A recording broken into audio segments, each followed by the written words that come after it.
Alright, magandang gabi po sa inyong lahat mga kababayan, Batang Maynila, Toits. Ito pong pamunuan ng Ethics Committee dyan po sa House of Representatives ay nakahalata na po. Ngayon nyo lang nahalata. Ilang linggo na ata nag-iingay. Ilang linggo na ata nagkakalat yan sa House of Representatives, ngayon nyo lang nahalata. Ito mga kababayan, si Congressman Meow Meow, si Congressman Kiko Barsaga ay iimbestigahan po ng Ethics Committee. Bakit? Kasi tingnan ninyo mga kababayan, daanan lang natin yung kanyang Facebook page. Dito, sa huli niyang post ay binanatan niya sa Presidente Bongbong Marcos. Kasi di ba sabi ni Presidente, isa sa mahalaga sa aking malaman, paano tayo napunta sa ganito? Bakit nagkaganito yung gobyerno natin? Sabi ni Kiko Barsaga, isang presidente puro tanong. Walang maisip na sagot. Ayun yung banat niya. Ang dami mga kababayan, daanan natin para at least malaman nyo kung bakit iniimbestigahan na siya ng Ethics Committee. Kasi parang siguro napansin nila, teka, kakaiba na to. Hindi na to normal. Hindi na to normal sa isang kagalang-galang, honorable na congressman. Ito sinabi niya sa kanyang post. It will be decided this week. When the Speaker steps down and the seat is announced vacant, the House of Representatives will vote between Speaker Kiko Barsaga and Speaker Sandro Marcos. Wala na. Malala na talaga mga kababayan. Lalabanan niya raw sa pagiging Speaker si Sandro Marcos na ito ni Kiko Barsaga. Sino ba to si Kiko Barsaga na to? At parang ang lakas ng loob. Lalabanan mo si Sandro Marcos sa pagka-speaker, lalampasuhin ka lang yan eh. Sa totoo lang, maingay lang talaga to. At puro meow-meow.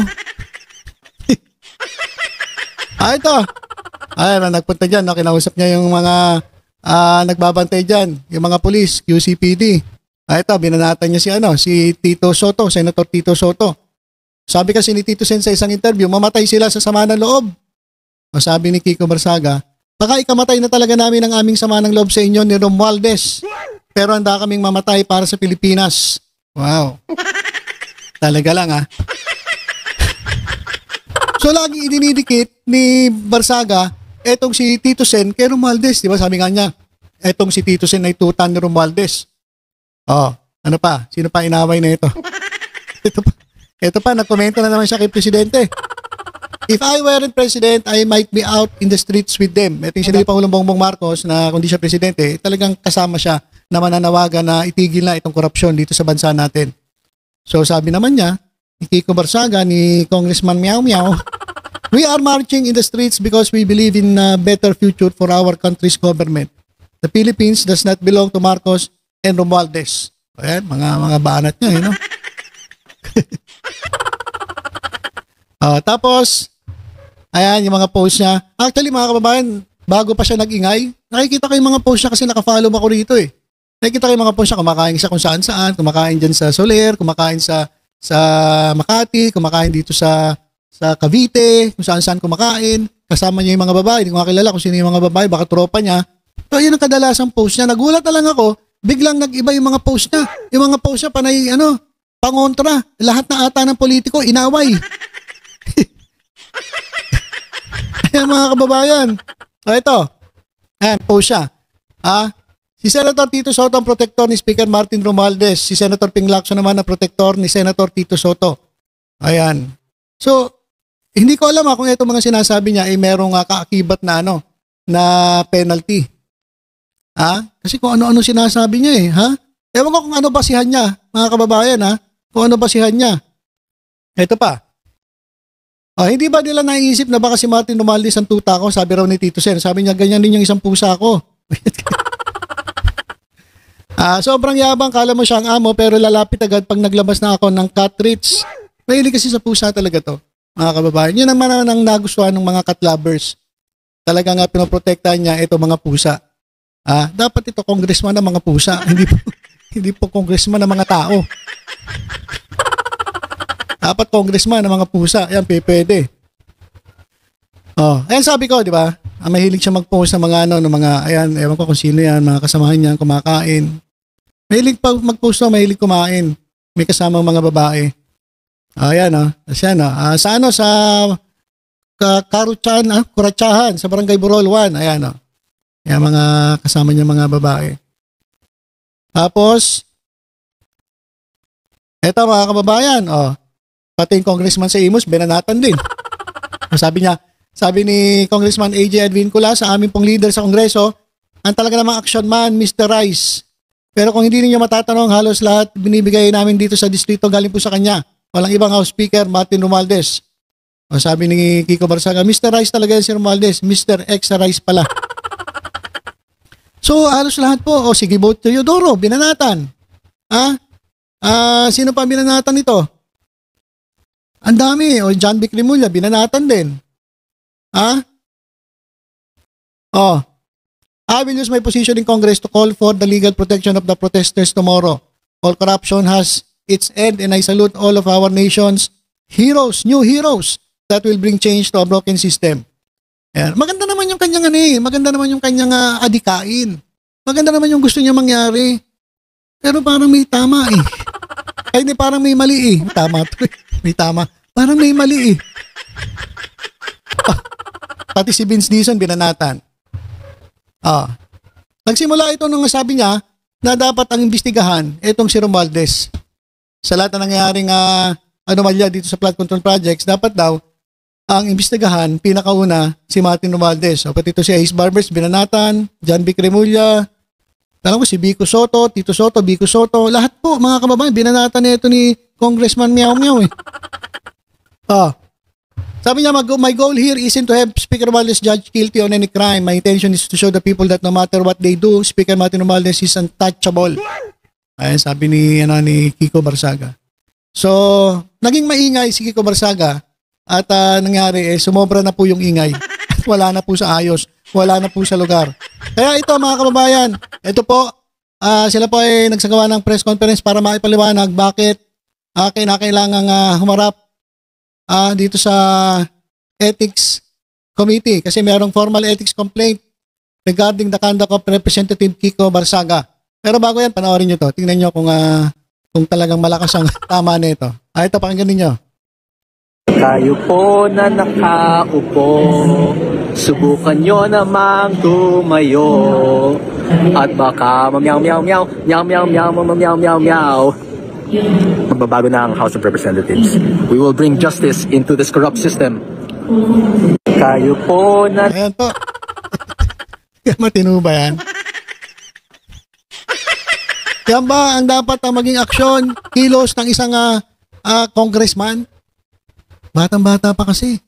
Ang tatatandaan niyo ba nung binastos niya yung tatay niya, nagsasalita, sa entablado nung panahon pa ng eleksyon, presidential elections, nagsasalita si PD Barsaga, kinuha niya yung mic, kasi siya DDS kasi ito mga kababayan, sinuportahan niya, itong si yung unit team.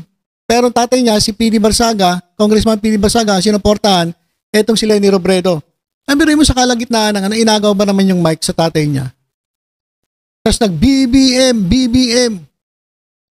So parang nabastos yung tatay niya pero pinabayaan lang ni PD Barsaga. So ganito yan, ganyan ang ugali niyan. Kaya yung nanay niya mismo, si Jenny Barsaga, sabi, nako, bantayan niya kasi hindi makontrol yan. Kahit yung nanay niya, tatay niya, hindi siya makontrol. Kaya eto na, mga kababayan, yung press con kanina, formal ethics complaint dito po kay Kiko Barsaga. Bakit ba siya iimbestigahan dyan sa Ethics Committee? Meron lang kaming konting kwentuhan sa inyo ngayong hapon na tungkol sa mga pinoproblema namin sa partido ng NUP. Problema na. Problema na si Kiko Barsaga. Problema ka na ng mga kasama mo sa NUP. This will be about Congressman Kiko Barsaga, no? Okay, background nito ganito. Ang tatay ni Congressman Kiko Barsaga is the former Congressman PD Barsaga, LPD Barsaga. Kilala niyo siguro yan. Batikan na congressman, matagal nandito. At saka masigit pa doon, kasama ko na nag-umpisa ng NUP. So, presidente namin sa NUP na pagkatagal-tagal, si Congressman Barsaga. So, mataas ang aming paggalang sa kanya. Totoo yung aming pagmamahal sa kanya. At respetong-respeto namin talaga siya. Kaya, Kaya nung pumasok hindi lang siya, yung asawa na niyan, yung kanyang mayor na ngayon na si Jenny Barsaga, naging congresswoman din. Talagang naging hardcore sila ng NUP. Talagang mga haligi sila ng NUP. So ngayon, sa Dasmariñas, Cavite, alam naman natin, si Mayor Jenny, yung anak nila si third na Vice Mayor din. Tapos ito si Kiko, older brother nitong si Vice Mayor. Ngayon, nangingibabaw doon sa Dasmariñas. Si Congressman Kiko, pinasok nila dahil pumanaw na si Congressman PD at ipinalit siya. Okay? So, alam niyo sa totoo lang, noong umpisa pa, mismo si Mayor Jenny, parang pinapayuhan na kami, no? Na medyo, alam niyo yung anak ko nandyan, pero huwag niyo masyadong bigyan ng assignment sa Congress kasi mahirap i-control yan, sabi niya. Sabi, hindi naman kami nandito para i-control yung members namin. So okay lang yun. Tsaka anak siya ni PD, kaya inisip namin, dapat talaga, alagaan din namin kasi parang, anak na rin namin yan. Ganun. So, dumaan ang mga panahon, wala naman, nandyan lang siya. Kung tanongin niyo yung mga ibang mga congressmen sa Cavite, kadalasan nag-iisa. No? Kahit tignan niyo sa lounge yan, talagang nag-iisa siya lagi. Pero siyempre, membro namin yan, laging nasa mga meeting namin yan. Kaya ako naman, personally, sinusubukan kong makilala lahat ng mga members namin. Isa-isa, kakausapin ko talaga. Lalong-lalo na yung mga bago, yung mga neophyte. Si Kiko hindi ko nakausap dahil for some reason, mahirap hanapin. At pag nagkikita kami, may sisipot sa mga meeting namin, hello, hi, ganyan. Tapos wala. Baka naman nasa kisame. Mahirap daw hanapin, baka nasa kisame. Hindi nyo alam, baka nandun, nakasabit dun sa may kahoy sa taas. Mahirap pa kaya, nahirap pa kaya hanapin. Kasi talaga mahilig sa pusa, baka kilos pusa na rin si Kiko Barsaga. At pasulpot-sulpot. Gulat talaga kayo, nasa ilalim ng paa nyo, tapos ano yung buntot nyo sa mga hita ninyo. Talaga to si Kiko Barsaga. Madalas mag-isa, tapos pag hinahanap nila, hindi makakita. Hindi naman nagsasalita sa mga meeting, walang dialogue with him. So itong mga nakaraang linggo, siyempre dito medyo maligalig tayo sa Congress, marami mga rumor kumakalat, ganito, marami nangangampanya, gusto maging speaker and so on. So siguro, siguro nahila siya sa mga pangyayaring ganyan. May nabalitaan kami na nagsusolicit ng signatures para ibagsak siya, si Speaker Romualdez. So siyempre, ako naman, dahil narinig ko yon, pinatanong ko sa kanya, sa aming Deputy Secgen. Tanong nga kay Kiko, ano ba ito? Kasi ako naman, wala naman ako iniisip na may masamang intention yung bata, ganun, ha. So anyway, bumalik sa akin, sabi, parang dinamdam yung pagtanong sa kanya, magre-resign na lang daw siya sa party. Sabi ko, ha? Bakit? Basta his mind is made up daw. Sabi ko, sige, hindi. Sabihin mo sa kanya, bukas, mag-usap kami. Let's talk. Kasi hindi pa nga kami nag-uusap iwanan niya na tayo. So mag-usap man lang kami kahit na exit interview kung talagang desidido siya. So okay, nag-arrange kami 2 o'clock. Meeting kami dapat. Nasa opisina ko mas maaga. 1:30 nandyan na siya. No? So, tinanggap ko sa office ko. Sabi ko, Kiko, ano nang nangyari? No, I'm leaving the party. Nga, I heard. Sabi ko ganyan.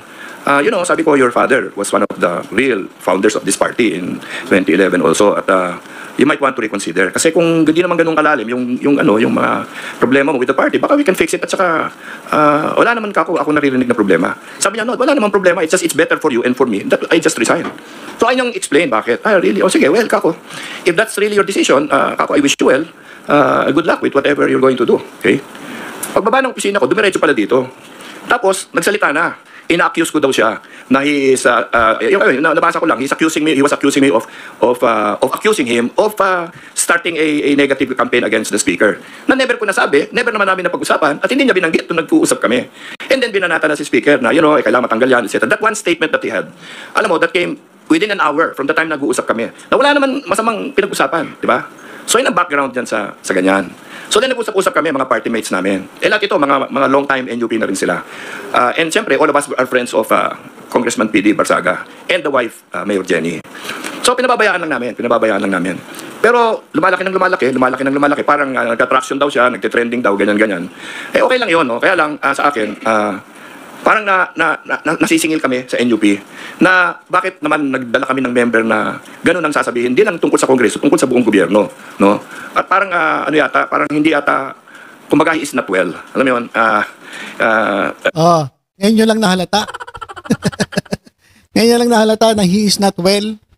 Yung mga klaseng style niya na gano'n, ngayon nyo lang nahalata. Hindi daw, wala na sa ayos. Ibig sabihin, may kahit nanay niya nagsabi, di ba? Kahit nanay niya, siguro hindi madisiplina. Kahit tatay niya, hindi madisiplina. Talagang kakaiba. Etong si Congressman Meow Meow. Kaya nahalata nila. Buti nahalata nyo rin. And I think everybody is seeing that, di ba? Na parang all is not right, di ba? So that's because of that, medyo parang tahimik kami, hindi naman kayo, wala tayong magagawa, yun talaga yung opinion ng bata, ganyan. Pero siyempre, parami nangyari. Bago ko bigay sa inyo yung aming presentation on the actions that we in the party have decided to make, ikwento ko lang sa inyo, dalawa pang bagay. Kanina, tanghali, pumasok siya sa opisina ng majority leader. Sinara niya yung pintuan, tapos sabi niya, everybody sit down. No? I want to tell you about my plans for what to do with Congress. Sabi niya, I'm running for speaker. Sabi niya, no? Tapos lumapit siya sa mga, sabi niya, ikaw, sabi niya, if you will join me, I will make you deputy speaker. Ganun ang mga salita niya. So, siyempre nagulat lahat doon, ano? Wala naman nag-react masyado. Si majority leader, siyempre, was the gentleman that he is, pinabayaan lang siya. And then, sabi niya, well, why are you here? Kinaganyan siya. No? So anyway, nagkaroon sila ng mga insidente doon. Hindi umalis, siyempre, hindi naman pinapaalis dahil mabait yung mga nakausnadak na niya doon eh. So walang nangyari, and then lumabas siya. No? And then, but I think, dito, kung kagagaling ko lang sa session, sa plenary, umiikot siya ngayon, he's campaigning to be speaker. And sinasabi niya, he is going daw to declare all seats vacant, mga ganyan. Kung anong sinasabi niya na, for us who are there, na, di gawin mo yung gagawin mo, pero, parang wala sa lugar, parang hindi dapat actions ng mga congressman na maayos ito. And itong pinag-aalala namin, na baka akalain ng ating mga kababayan, lalong-lalo na ngayon that Congress is under siege. Lahat kami, we are under a microscope. Diba? Tinitignan kami about our behavior, our everything. Diba? And kami, we want to be upfront about everything. We want to disclose whatever needs to be disclosed. Salin, kunin nyo lahat yan. We're trying our level best to earn the trust of our people. Okay?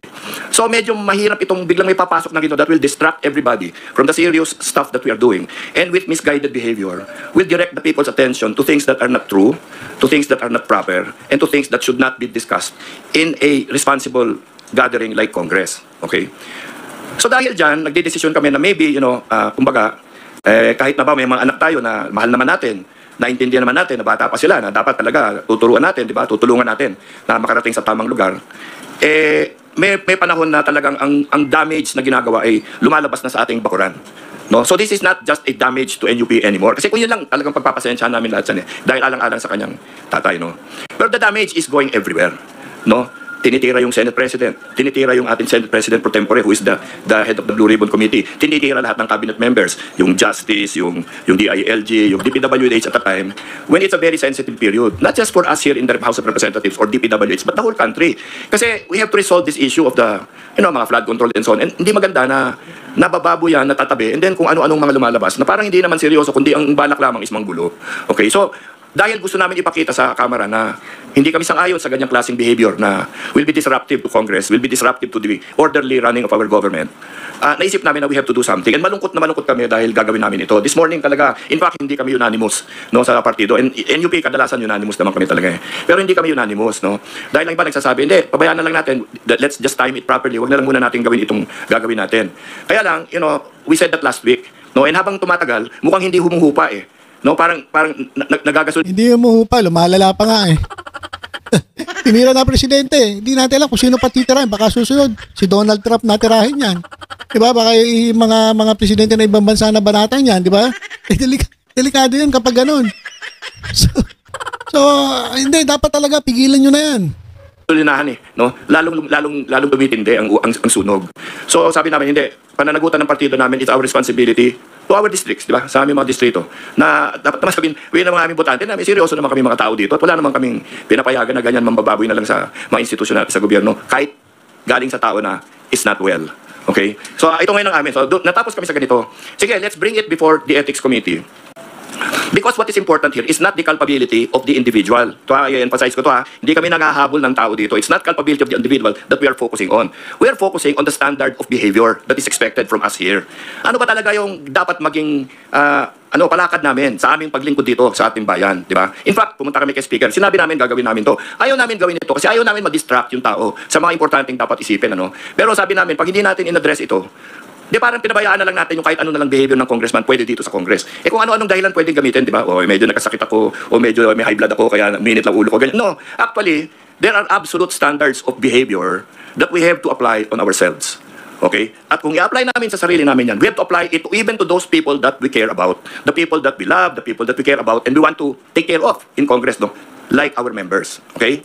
So, Ganun pa man, ito ngayon ang aming decision. We are going to make a motion, our party, to bring this whole issue to the Ethics Committee. Kasi there are a number of things that we feel need to be clarified in terms of proper behavior dito sa Congress. No? Kasi 300 yung members. No? Okay, the first one is a violation of the House Code of Conduct. No? Rule 20, bibigyan namin kayo ng later on, Section 141. The rules provide that, quote, members shall act at all times in a manner that shall reflect credibility on the House by using his verified official social media platforms to disparage government institutions. Representative Barsaga has dragged not only himself but the House into disrepute. Second, a violation of Republic Act number 6713, Code of Conduct and Ethical Standards for Public Officials and Employees. The law requires that public officials, quotation, act with justness and sincerity, close quote, and refrain from acts contrary to law, good morals, and public policy. Okay, on the contrary, Representative Barsaga's posts display obscene and abusive content and language aimed at undermining public trust in government institutions. Pangatlo, unethical conduct that potentially violate Article 142 of the Revised Penal Code, which is the article on inciting to sedition. Alam mo, nakakalimutan na natin kadalasan. Ano ba itong inciting to sedition na to? No? Siguro, mabuti mapaalala natin sa lahat ngayon what exactly that means. No? Now, itong batas na to, hindi nangyari ito dito sa administrasyon na to. Matagal na ito. In fact, internationally, these are the normal provisions that come in when we talk about inciting to sedition. His posts do more than just insult the government. They invite disaffection and arguably stoke violence and uprising. Words that weaken confidence in lawful authority and stir contempt for government carry the seditious character that is prohibited by our penal laws. Okay, so again, we'll bring it before the Ethics Committee so that we will know what are the standards of behavior with respect to inciting to sedition. Alam mo, ganito ito eh. Sana dito na lang sa plenary hall niya sinabi yung mga gusto niyang sabihin. Di ba? Ang nangyari kasi, dinalagay niya sa social media niya, which is actually a public document already, and it is beyond the immunities that we all have here in Congress. Di ba? And finally, conduct prejudicial to the best interest of the service. No? The words and conduct of a congressman are not ordinary. They carry weight, authority, and influence. No? Kasi we're elected officials. No? So when spoken responsibly, they can inspire. When spoken recklessly, they can destroy. By weaponizing his official platform to denigrate the government, Representative Barsaga betrayed the dignity of his office and diminished the very institution he is a part of. Sabi nga ng ibang miyembro namin kung sinasabi niya na puro magnanakaw dito, bakit hindi siya mag-resign? Pero sabi ko hindi na, let's not bring it there. I'm not interested in his resigning or not resigning. I'm interested in the Ethics Committee defining for us what are the standards of behavior that congressmen should bind themselves to. Okay? Gets natin yan, no? I want to make that very clear. Hindi namin hinahabol si Representative Barsaga. Even the Speaker does not want us to do what we are proposing to do. Okay? But we are going to do this kasi we feel responsible for what has happened, dahil nga miyembro ng partido namin yan. I signed a certificate of nomination and acceptance for him, and we want him to also be held to account for this. And I know that he is not well, pero he is well enough to write this material. So I believe he is well enough to defend himself. No? So the Committee on Ethics and Privileges exists precisely, di ba, to address situations like this and give clarity to everybody. Pinapaliwanag dapat ng committee na yan what the people expect, rightfully, from their elected representatives. So, kami, as a party, we assert that the House of Representatives must maintain the standards that distinguish it as an institution worthy of public respect. Marami sa amin, ako kababalik lang, yung iba, siguro, 1/3 ng partido ko, mga unang salta lang dito sa House, no? Ayaw namin na maging malabo sa aming mga bagong miyembro kung ano ang dapat pamamalakad dito at anong klaseng behavior ng mga tao, no? So, we believe that the committee has both the right and the duty to describe the responsibilities and obligations of the members and the duty to discipline our members when such behavior is not properly met. Okay? So that is the tenor of what we're doing here. Now, let's go into what we are going to present as evidence, ano? Siguro tatayo na lang ako if I may go there to the other mic. Para hindi ko Okay, so yan mga kababayan, wag na natin pakinggan yung mga ebidensya. Kaharap po sa Ethics Committee, etong si Kiko Barsaga, etong si Congressman Miao Miao. Dahil po sa pinaggagawa niya, etong nakaraang mga ilang linggo. Kasi talaga namang umingay po ang social media mga kababayan. At alam nyo ba, yung mga natutuwa kay Kiko Barsaga, yung mga didilis. Mga didilis, idol na nila si Kiko Barsaga. Hindi nga nila alam na na medyo medyo tagilid tayo Diba, napansin na nga ng iba nilang mga kasama, nahayaan na nga lang nila kasi syempre, bata pa at kung ano-ano sinasabi, umabot na doon sa punto na, teka, sumusobra na to. Wala na sa ayos yung sinasabi. Hindi naman porke bata ka o sabihin na meron kang may tama ka sa utak, hahayaan ka na lang. So yan, siya po ay iimbestigahan at hindi po siya umaakto na para bang siya ay isang house member. At na-engage siya sa mga bagay na labag sa batas at hindi morally upright. At siya po ay nagko-conduct ng mga bagay na ang nangyari, ito po ay nagiging inciting to sedition at hindi na yung kanyang conduct ay prejudicial to the service and unbecoming of a member of Congress. So hindi siya bagay dyan sa pagiging congressman. Ayun ang gagawin nila. At kapag napatunayan, di ko alam kung ano magiging hatol. Baka masuspend o matanggal bilang congressman etong si Kiko Barsaga. Kaya, ayan po. Sige pa. Mag-ingay ka pa. Halos lahat kasi inaaway mga kababayan eh. So hindi natin alam kung ano siya, paano pa, papansin ba? O gusto niya talaga sumikat. At biglang mo, papasok dun sa kwarto ng majority leader. Tapos biglang sasara yung pito magsasalita. At ngayon nangangampanya, gusto niya raw maging speaker, lalabanan niya raw si Sandro Marcos. Malala. Malala ito. Mas okay pa ako dun sa Senado. Kahit medyo bading daw. Sabi nung isang netizen, bading daw yung isang senador. Mas okay ako dun sa bading kaysa naman sa ganito, sa malala. Baka bigla na lang kayong pagkakagatin dyan sa Congress. So ayun pa mga kababayan yung kahinat na ni Kiko Barsaga, si Congressman Meow Meow. At abangan natin ang mga susunod na kabanata. Ano mangyayari? Masususpend? Matatanggal ba? Abangan natin ang magiging hatol ng Ethics Committee sa pinagagawa ni Kiko Barsaga. Diba? Ito nga mga kababayan, tingnan nyo, pakinggan ninyo.